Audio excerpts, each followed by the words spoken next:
In general, objects wish to rotate about their center of gravity or center of mass. It's simply easier to rotate about the center of mass, which is why if you don't want an object to be involved in the torque, you put the fulcrum at the center of mass, which is what we do for seesaws. Here is an example of a pole vaulter that's holding with both hands, like pushing up, pushing down, and the center of mass is also acting as a rotator. So notice what's happening. We've got right hand, left hand, and weight. We have three forces acting, and also three forces are producing a torque. In this example, because the pivot point is, or the fulcrum, is not at the center of gravity, we must include the weight of the pole in the torque equations. Now, what if the rotation axis is inside our object? We do have to worry about inertia. So let's introduce the concept of inertia. So something's moment of inertia is formally the sum of all the little masses at some distances from the rotation axis squared. So this is important.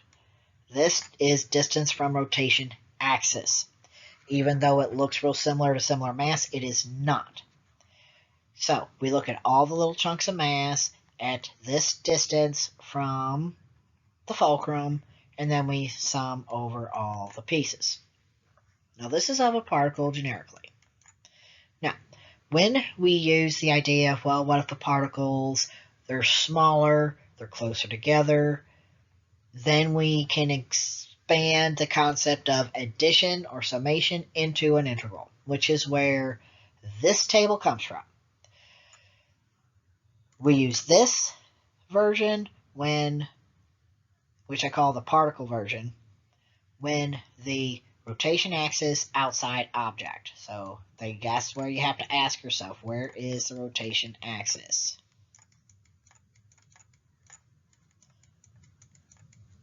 So when it's outside object, we just use this form, which means if we have a kid rotating on a merry-go-round, and he's sitting that far from the rotation axis, that's the mass of the kid. This is what we use. Now, what if the rotation axis is inside? So that's what the difference is. If the rotation axis is inside the object, you must use the table.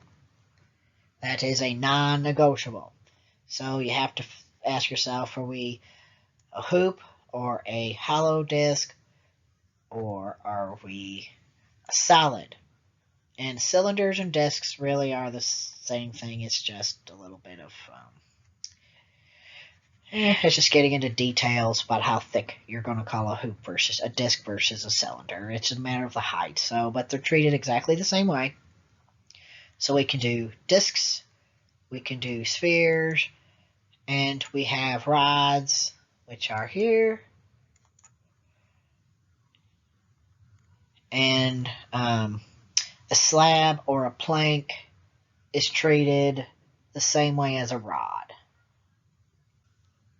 One of the issues we must deal with is what is the moment of inertia itself. It tells us how hard it is to get something to rotate. This is analogous to mass in the Newton's law equation. Mass is the resistance to change in motion. So if you apply the same force over different masses, the observed acceleration is different. So same mass, different masses. The higher the mass, the lower the observed acceleration. This is no different. The higher the moment of inertia, the harder it is to get that thing to rotate. So it's the same analogy. In this particular problem, we know that in general, torque is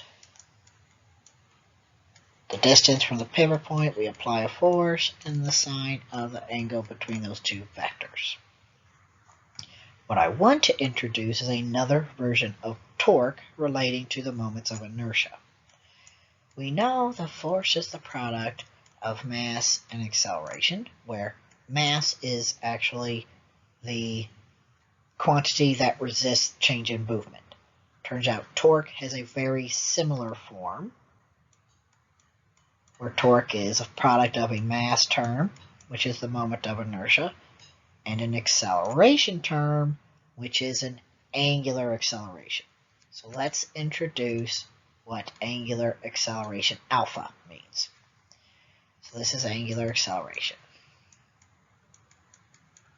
Okay, so when things move in circles, like a disk spinning, what we will now have is a angular displacement, which is in radians.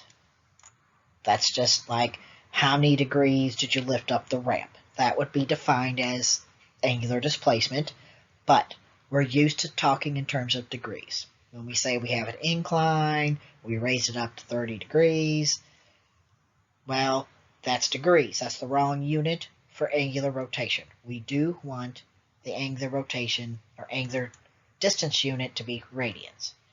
Now we have angular velocity, which is radians per second, and then angular acceleration, which is radians per second squared.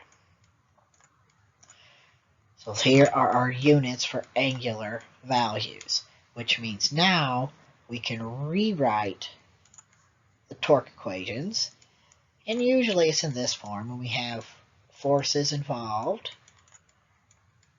and we have angular acceleration involved. This is the form of torque we will be using when we combine forces and angular acceleration.